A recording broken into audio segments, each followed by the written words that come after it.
আসসালামু আলাইকুম ওয়া রাহমাতুল্লাহি ওয়া বারাকাতুহু। ইন্নাল হামদুলিল্লাহি ওয়াস সালাতু ওয়াস সালামু আলা রাসূলিহিল কারীম, আম্মা বা'দ। সম্মানিত বন্ধুগণ, দূরের এবং কাছের যারা আমাকে দেখছেন, সকলকে আন্তরিক মোবারকবাদ।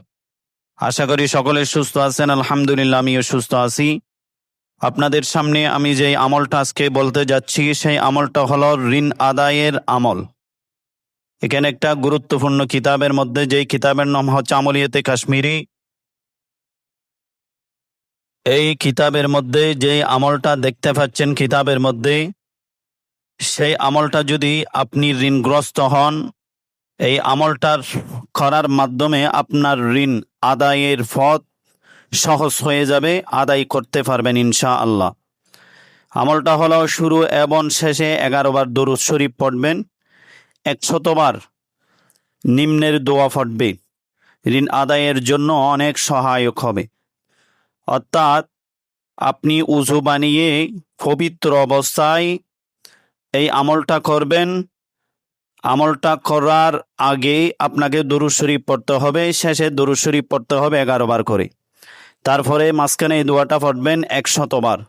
আল্লাহুম্মা ইন্নী আউযু বিকা মিনাল হাম্মি ওয়াল হুজনি ওয়া আউযু বিকা মিনাল আজজি ওয়াল কাসালি ওয়া আউযু বিকা মিনাল জুবনি ওয়াল বুখলি ওয়া আউযু বিকা মিন গলাবাতিদ দাইনি ওয়া কাহরির রিজাল। আল্লাহুম্মা আকফিনি বিহালালিকা আন হারামিকা ওয়া আগনিনি বিফাদলিকা মান সিওয়াক।